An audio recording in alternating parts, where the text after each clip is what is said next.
बिस्मिल्लाहिर्रहमानिर्रहीम। बिस्मिल्लाहिर्रहमानिर्रहीम। Mughal commission shop के एमडी और हमज़ा मुग़ल रिलीफ फाउंडेशन के सदर हमज़ा मुग़ल आज हमारे साथ मौजूद हैं, जिनसे हम मॉइस्चर मीटर के इस्तेमाल और इसकी अहमियत के बारे में पूछेंगे। चलिए चलते हैं हमज़ा मुग़ल की तरफ। अस्सलाम वालेकुम सर।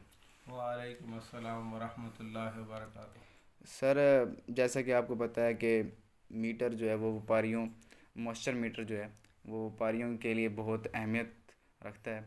तो अब हम हमारा क्वेश्चन आपसे ये है कि मीटर का इस्तेमाल कितना ज़रूरी है। मोहतरम साथियों, जैसे सफ़र करने के लिए सवारी का इस्तेमाल ज़रूरी है। पैदल आदमी की निस्बत साइकिल वाला आदमी जल्दी सफ़र कर लेता है, साइकिल वाले की निस्बत मोटरसाइकिल वाला जल्द अपनी मंजिल मकसूद में पहुंच जाता है। इसी तरह कार वाला जल्दी अपनी मंजिल को पहुंच जाता है। मकई के व्यापार के लिए भी मॉइस्चर मीटर की इतनी अहमियत है। जो लोग मकई के व्यापार को अंदाजे से करते हैं, उसकी नमी चेक करने के लिए उनको नुकसानात के ज़्यादा चांसेस हैं। हम भी अपने व्यापार दौर में शुरू के दिनों में मीटर नहीं होता था तो दांतों से नमी चेक करते थे। नुकसान ये होता था भाई, हर 3 गाड़ियों में से 1 गाड़ी मिल में उतरती थी, 2 गाड़ियाँ वापस आ जाती थी। एक मरतबा लगातार 9-10 गाड़ियाँ हमारी रिजेक्ट हुई। हमने अच्छा खासा नुकसान उठाया उन सौदों में। हमें किसी दोस्त ने कहा भी आप मीटर लें, तो मीटर के इस्तेमाल से आप यहीं पे फ़ैसला कर लेंगे माल अपने मिल में भेजना है कि नहीं भेजना। उस मौसम ने हमें मीटर लेके दिया। उसके पास किसी दोस्त के पास मीटर था, उसने हमें अमेरिका की कंपनी डिकी जॉन उसका मीटर हमें लेके दिया। तो हमने उसका इस्तेमाल सीखा, उससे हमें बहुत फ़ायदा हुआ। हमने वो अपना जो नुकसान था वो 15-20 दिन में अपना वो रिकवर कर लिया। तो मैं भी कहना चाहूँगा जिन लोगों ने मकई का व्यापार करना है उनके लिए ज़रूरी है कि वो मीटर लें। मीटर में सबसे बेहतर मीटर अमेरिका की कंपनी डिकी जॉन का है। बाकी मीटर मेरे हिसाब से उतने फ़ाल या कारआमद नहीं है जितना कि ये मीटर है। तो मैं आपको इसके मीटर का इस्तेमाल का तरीका बारीकी से समझाने की कोशिश करूँगा। मुझे कभी उम्मीद है आपको इन सारी टिप्स से फ़ायदा होगा। ये थे हमज़ा मुग़ल, जो कि अपने तजर्बे की बिना पे हमें अपना एक्सपीरियंस शेयर कर रहे थे। तो सर, हम आपसे पूछना चाहेंगे कि इसका इस्तेमाल किस तरह करना है और इसका मोस्ट इफ़ेक्टिव वे कौन सा है। इसमें बेहतर तरीका तो ये है, जहाँ जिस मकई को आपने इसके अंदर चेक करना है तो वो ये मीटर है डिकी जॉन का। ये अमेरिकन कंपनी डिकी जॉन है, उसका ये मीटर है, ये उसका जार है। इन दोनों का इस्तेमाल लाजम मलजूम है। मकई जहाँ से आपने जिसका मॉइस्चर चेक करना है उसको मकई को आप इस ऐसे मिक्स कर लेंगे, एक क्वालिटी बना लेंगे।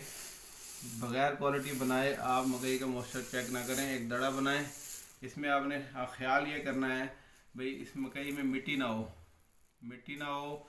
जहाँ ये आप मीटर रखेंगे वो नीचे सतह हमवार हो। टेढ़ी रखी हुई मशीन का रिज़ल्ट नहीं आएगा, मशीन एक्टिव नहीं होगी। मिट्टी डालेंगे तो इसके अंदर सेंसर लगे हुए हैं, उसका रिज़ल्ट नहीं आएगा।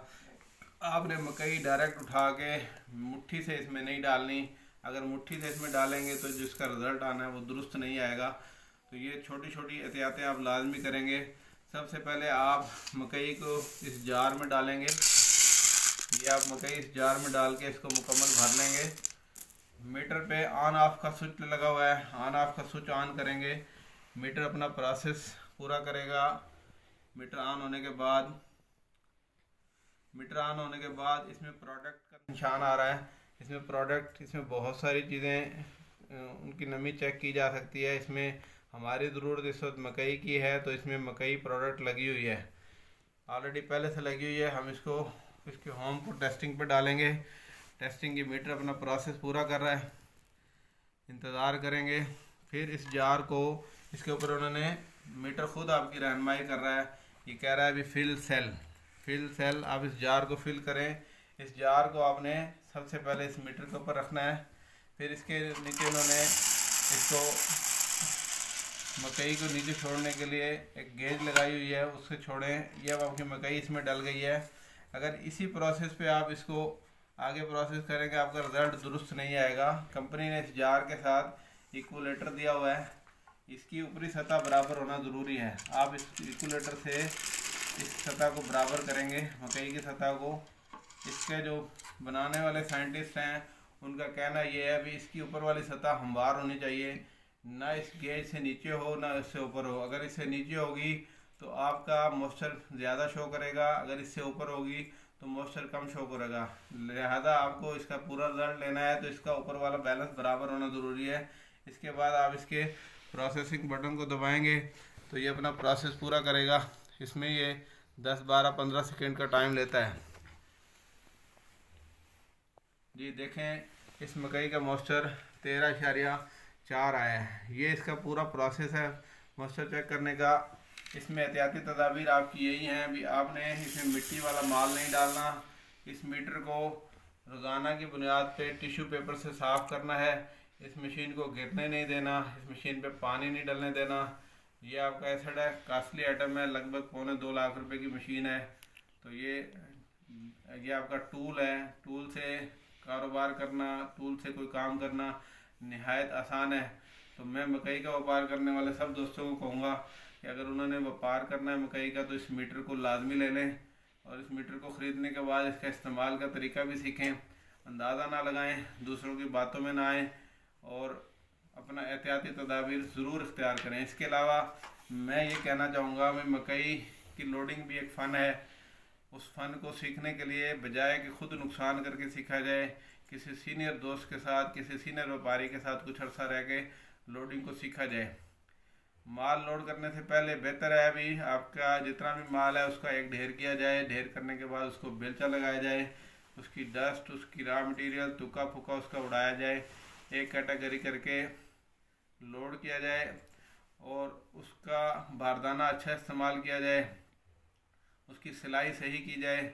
मकई जिस क्वालिटी जिस मेयार की है उसी मिल का इंतखाब किया जाए, ना कि मिल क्वालिटी आपकी माल की अच्छी नहीं है और आप टॉप की मिल में भेज दें तो यकीनन वहाँ पे आपकी गाड़ी रिजेक्ट होगी। रिजेक्ट होने के बाद गाड़ी जब दूसरी मिल में जाती है तो व्यापारी का नुकसान शुरू हो जाता है। मैं यही कहना चाहूँगा कि अगर अच्छा माल है तो ऊपर वाले रेटों की मिल का चॉइस किया जाए। अगर माल अच्छा नहीं है तो फिर जिस मेयार का माल है उस मेयार की मिल का इंतखाब किया जाए। अच्छा माल लेने वाली मुल्तान जोन में जो मिलें हैं वो फैसल फीड है, वो अच्छा माल लेती है, कोई कंप्रोमाइज़ नहीं करती, ज़्यादती भी नहीं करती, माल भी अच्छा लेती है। दूसरे नंबर पे रूमी फीड कबीरवाला में है, ये भी अच्छा माल लेती है, इसकी नरम सिलेक्शन नहीं है। इनसे कदरे जो नरम मिले हैं वो अल्वारिस कदरे नरम है। एशिया ग्रुप के सारे यूनिट, ये एशिया ग्रुप मेरे हिसाब से व्यापार दोस्त यूनिट्स हैं। इनके मॉइस्चर मीटर दुरुस्त है, इनका नतीजा देने का तरीका अच्छा है, इनके कांटे का निज़ाम अच्छा है। ओवरऑल नतीजा अखज़ किया जाए तो एशिया ग्रुप मेरी राय में व्यापारी के लिए सबसे बेहतर है। क्रिस्टल फीड मार्केट में है, ये कदरे नरम माल उतारती है, व्यापारी के साथ ज़्यादती नहीं करती। जदीद फीड खानेवाल, जदीद फीड शाहकोट, ये भी व्यापारी दोस्त मिले हैं, कार्ड लगाती है क्वालिटी की लेकिन माल उतर जाता है। उन्हीं के साथ FB फीड कबीरवाला में ये भी कदरे बेहतर मिल है, व्यापार के हक में है। सादिक फीड हड़प्पा, इस्लामाबाद फीड उकाड़ा, ये भी व्यापारी के हक में मिले हैं। इसके अलावा ऊपर लाहौर फीड मांगा मंडी और कश्मीर फीड, ये भी व्यापारी के हक में है।